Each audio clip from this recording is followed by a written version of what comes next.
ఏదైనా కాని మృదుల, ఆడుంటే అది దానిల్లా అవుతుంది. అసలు ఎట్లా పోదామనుకుంటున్నావు? ఆడికి అంత కర్మింది అంటే మన గురించి ఆలోచిస్తున్నవే గాని మావయ్య ఏమైపోయినా పర్వాలేదా? మావయ్యకేమైతుంది? మావయ్య కూడా పోడు. ఆ మాట అత్తయ్యని చెప్పమను.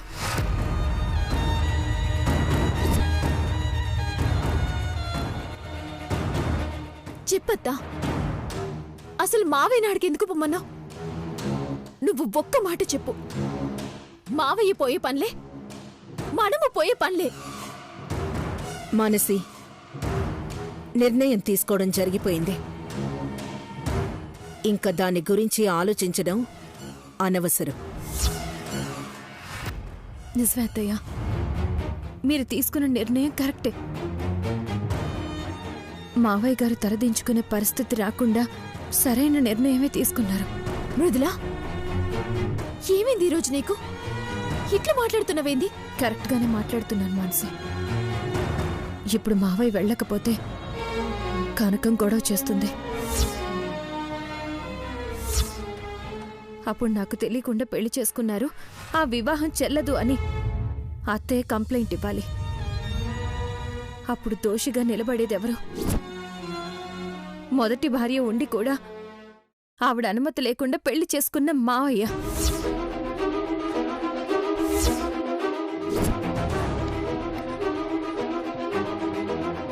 ఆ పరిస్థితి రాకూడదని అత్తయ్యకి ఇష్టం లేకపోయినా, ఎంత బాధున్నా గుండెల్లో దాచుకుని మరీ పంపిస్తున్నారు. మీరు కరెక్ట్ అత్తయ్య. భర్త గౌరవ మర్యాదల గురించి ఆలోచించి ఏ ఆడదైనా ఇలాగే ఆలోచిస్తుంది. మావయ్య చెప్పింది కూడా కరెక్టే అత్తయ్య. ఆయనతో పాటు మనం కూడా వెళ్లాల్సిందే.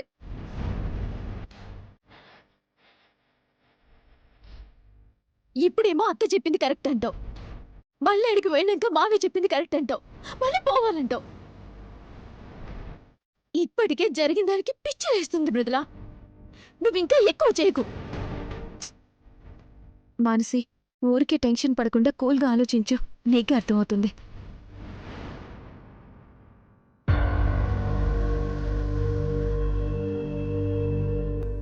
అత్తయ్య, మావయ్య గౌరవం కాపాడాల్సిన బాధ్యత మీ మీద ఉంది. అలా అని మావయ్యను వదిలేసుకుంటావా? అసలు మావయ్య కూడా మనల్ని వదిలేసుకుని ఎలా ఉండగలరు? కొన్ని పరిస్థితులు జరగకుండా ఉండాలి మృదుల. జరిగాక ఎలా ఉండాలి, ఏం చెయ్యాలి అన్న ఆలోచనకి ఛాన్స్ ఉండదు. ఉండాల్సిందే. అంటే సమాజం దృష్టిలో మావయ్య తప్పు చేసిన వాళ్ళలా ఉండిపోవాల్సిందేనా అత్తయ్య? అప్పుడు మావయ్య గౌరవం కాదు, ప్రాణాలు కూడా ఉండవు.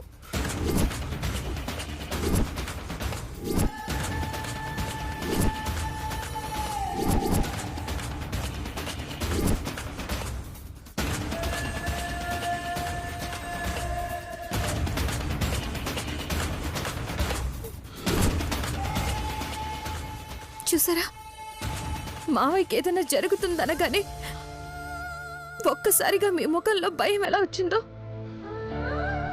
ప్రేమ ఉన్న చోటే భయం ఉంటుంది అత్తయ్య. అది ప్రేమించిన మనుషుల్ని ఎప్పటికీ వదలనివ్వదు. మరి మీరెలా వదిలేద్దాం అనుకుంటున్నారు అత్తయ్య?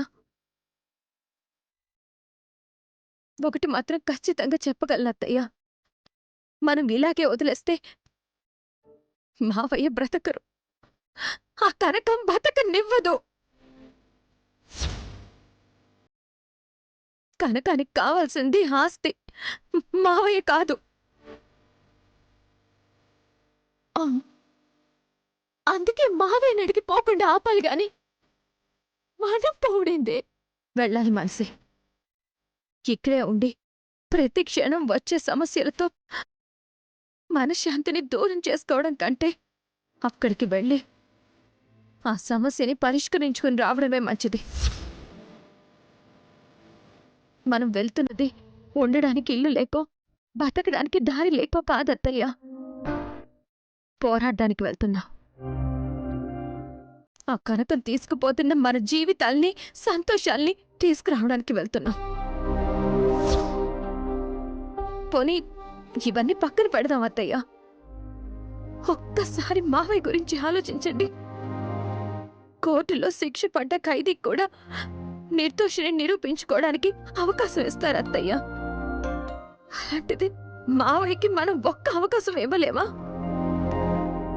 ఆ మాత్రం అర్హత మావయ్యకి లేదా? కానీ అలా నిరూపించుకోవాలంటే మన సపోర్ట్ కావాలత్తయ్య. ఒంటరిగా వదిలేస్తే కృంగిపోతారు, శాశ్వతంగా మనకి దూరం అయిపోతారు అత్తయ్య. ఒక్కసారి ఆలోచించండి అత్తయ్య. అవునత్తా, ఆలోచిస్తుంటే మృదుల చెప్పేదే కరెక్ట్ అనిపిస్తుంది. మన విలువైన వస్తువేదైనా బురదలో పడితే అట్లనే బురదలో వదిలేస్తామా? తీసి నీళ్లతో కడిగి మరీ తెచ్చుకుంటాం కదా. ఇది అంతే అత్త. మావయ్య మీద చిన్న మరక అంటిందంతే. ఆ మరక అంటించిన వాళ్ళ దగ్గరనే వదిలేస్తే ఎట్లా పోతుంది? ఆ మరక అంటించిన వాళ్ళని బుద్ధిగా ఆరేసి మావయ్యని వెనక్కి తేవాల. పోదామత్తా. అత్తయ్య ప్లీజ్ వెళ్దాం అత్తయ్య. అర్థం చేసుకో అత్తా, ప్లీజ్ పోదందా. అత్తయ్య అత్త అర్థం చేసుకుంది, మొహళ్ళ తెలియట్లే. పదత్తా, మావయ్యతో పోయి మళ్ళీ మావయ్యని తెచ్చుకుందాం. రా అత్తా. పదండి, రండి.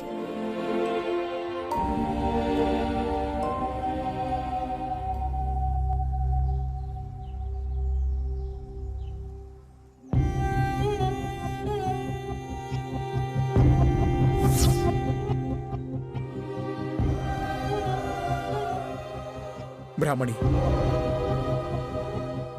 నన్ను అసహించుకున్నా పర్వాలేదు, కానీ ఈ ఒక్క మాటకి సరే అని చెప్పు. అత్తయ్య చెప్పండి అత్తయ్య.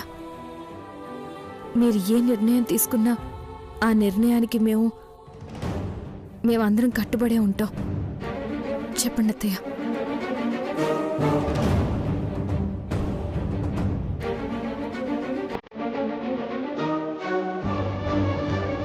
సరే, వస్తాను.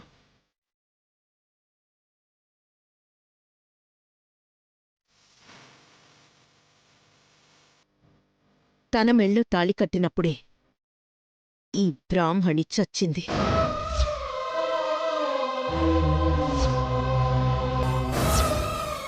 విలువైన మన బంధానికి మీరు గౌరవం ఇవ్వకున్నా నేనిస్తాను. కళ్ళ ముందున్న ప్రతి క్షణం చేసిన తప్పు తెలియాలి, అందుకొస్తాను.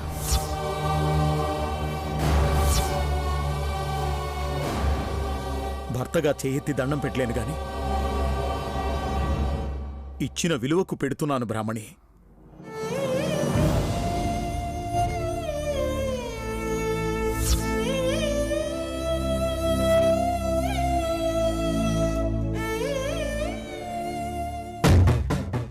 అభిమానం మస్తుగుంది గదా, రాణి ఒప్పుకోదేమో అనుకున్నా.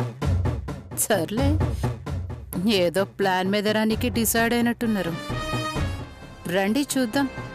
సరి చేయాల్సిన పాత లెక్కలు కూడా కొన్నున్నాయి, సరి చేసి పంపిస్తా.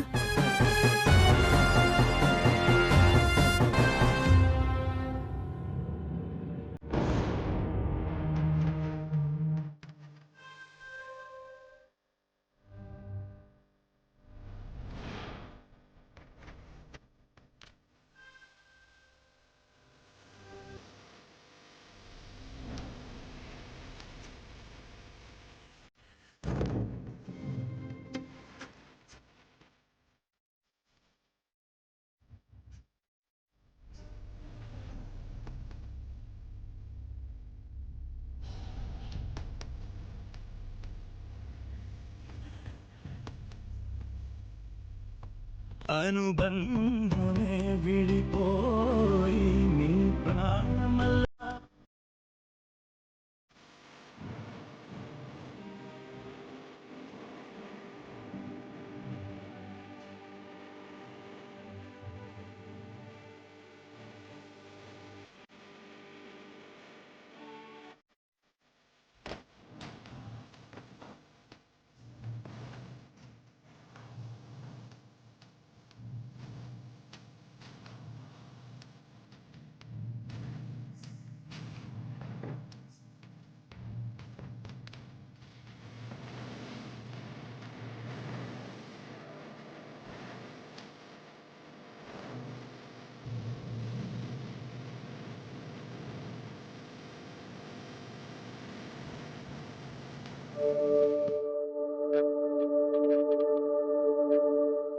ఇలాంటి పరిస్థితి వస్తుందని కల్లో కూడా అనుకోలేదు మృదుల. ఒక్క రోజులో అంతా ఎలా తలకిందలైపోయిందో చూడు. లేదు మధు గారు, జరగాల్సింది ఎప్పుడో జరిగిపోయింది. ఇప్పుడు జరుగుతున్నది ఆ తప్పుని సరిదిద్దుకోవడానికి చేస్తున్న ప్రయత్నం. ఎంత ప్రయత్నించినా కొన్ని తప్పులు సరిదిద్దుకోలేమన్న భయం మృదుల. ఒక్కసారి నా ఇంటికి వెళ్ళాక తిరిగి రావడం సాధ్యం అవుతుందా? ఎందుకు అవ్వదు? మావయ్య గారేమి ఇష్టంతో వెళ్ళిపోవడం లేదు కదా. పరిస్థితి బాగోలేక కదా వెళ్తున్నారు. మనం ఆ పరిస్థితిని చక్కదిద్దగలిగితే చాలు. అయినా మావయ్యని కనకంతో వెళ్ళమని అత్తయ్య చెప్పేశారు గాని వెళ్తూ ఉండలేరు మధు గారు. ఇక్కడే ఒంటరిగా ఉంటే ఏమవుతారో కూడా ఊహించడం కష్టం. అందరం వెళ్తున్నాం మధు గారు. మావయ్య గారిని మనతో తిరిగి తీసుకొస్తున్నాం. అంతకు మించి ఇంకేం ఆలోచించొద్దు. అయినా మీరే ఇలా ఉంటే అత్తయ్య పరిస్థితి ఏం కావాలి? పదండి బయలుదేరదాం. లేదు మృదుల, ఈ పరిస్థితుల్లో నేను అమ్మతో కలిసి రాలేను. ఈ ఆస్తుల గురించి లాయర్తో కలిసి మాట్లాడమంది కదా. మాట్లాడి అట్నుంచి అటే కరీంనగర్ వెళ్ళి ఆ డాక్టర్తో జరిగిన యాక్సిడెంట్ గురించి మాట్లాడొస్తాను. సరే.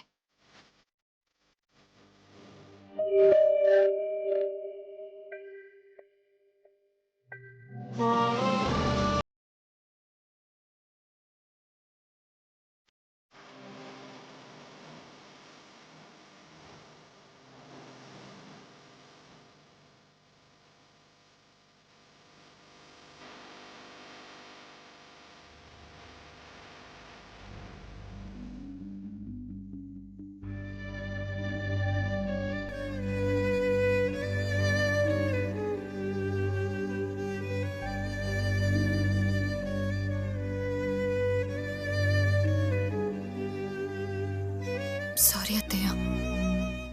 నువ్వెందుకమ్మా సారీ చెప్పడం? ఎప్పుడు ఎత్తులో ఉంచాలో, ఎప్పుడు కిందకి పడేయాలో అంతా పైవాడి నిర్ణయం. అయినా నాకు పడడం లేవడం కొత్తేమీ కాదమ్మా. ఎన్నోసార్లు కింద పడ్డా నిలదొక్కుని పరిస్థితులతో పోరాడి మరీ పైకి లేచా. అప్పుడంటే బతుకు మీద ఆశ, జీవితంలో ఒక లక్ష్యం, నిలదొక్కుని పోరాడే శక్తిని, ఉత్సాహాన్ని ఇచ్చాయి. కానీ ఈసారి మాత్రం మళ్లీ లేవాలన్న ఆశ, ఉత్సాహం ఏవీ లేవమ్మా. అలా అనద్దయ్యా. మీరు తలుచుకుంటే అసలు ఇది పెద్ద సమస్య కాదు. అయినా ఆశ లేకపోవడం ఏంటత్తయ్యా? మావయ్య మనకి కావాలి, మనతో తీసుకురావాలి. ఆశ, ఆశయం, లక్ష్యం అన్నీ అదే కావాలి. మనం శత్రువులపై పోరాడి గెలవాలంటే ఆ శత్రువు ఉన్న చోటికే వెళ్ళి పోరాడాలి. ఇప్పుడు మనం చేస్తుంది అదే అత్తయ్య. మీరు కంటికి కనిపించే శత్రువు గురించి మాత్రమే ఆలోచిస్తున్నారు. కానీ నేను నాలో ఉన్న శత్రువుతో పోరాడి పోరాడి విసిగిపోయి మరీ వదిలేశానన్న సంగతి మీకర్థం కావడం లేదు. ఇక ఏం చేసినా మీకోసమే అనుకున్నా కాబట్టి మీ మాట కాదనలేక వస్తున్నా.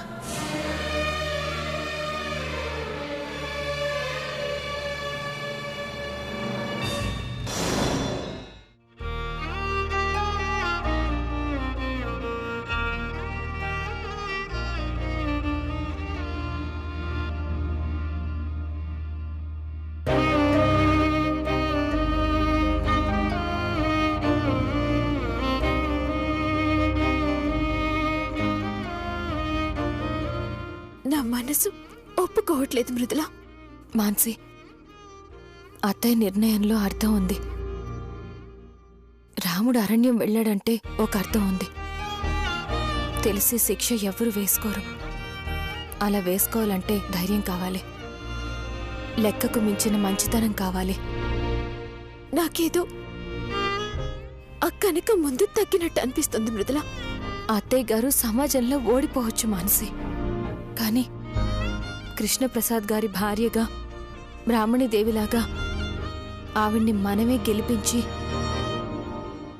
తిరిగి ఇంటికి వారిని తీసుకురావాలి.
అత్తా, ఒకప్పుడు మన ఇల్లు ఇప్పుడు మనది కాదు.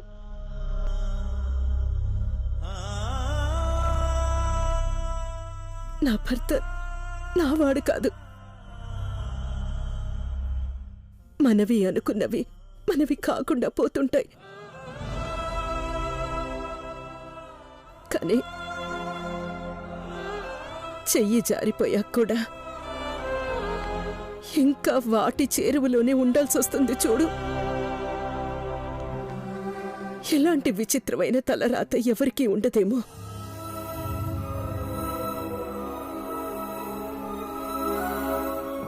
కళ్ళెదురుగా ఉన్నా మనవి కావు. పోనీ మర్చిపోదామంటే కంటికెదురుగా కనిపిస్తూనే ఉంటాయి. కాదత్తయ్య, మనవి కానివెప్పుడు మన దగ్గరలో ఉండవు. మనవి అనుకున్నవి దూరంగా ఉన్నా ఏదో ఒక క్షణంలో దగ్గరకొచ్చేస్తాయి. ఈ మాటలన్నీ ఓదార్చడానికే. కాని అసలు నిజమేంటో తెలుసా? చేసిన తప్పులకి శిక్ష అనుభవించడం. నువ్వెంత బతిమాలుతున్నా పట్టించుకోకుండా ఎన్ని రోజులు నిన్ను ఏడిపించాను. ఆ పాపమంతా ఊరికే పోతుందా? అత్తయ్య, ఇప్పుడు అవన్నీ ఎందుకు? అయినా ఒక అవసరం కోసం రావాలనుకున్నాం, వచ్చాం గాని గతి లేక శిక్ష అనుభవించడానికైతే రాలేదు కదా.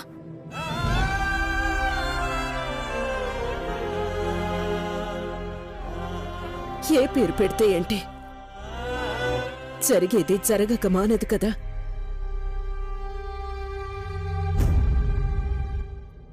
అవును, అన్నయ్యకి ఈ విషయం తెలియదు కదా. లేదత్తా, తెలియదు. ఇంకోసారి అమ్మతో మాట్లాడి నాన్నతో చెప్పొద్దని చెప్తా. తొందరగా చెప్పు. ఎట్టి పరిస్థితుల్లో అన్నయ్యకి ఈ విషయం తెలియకూడదు.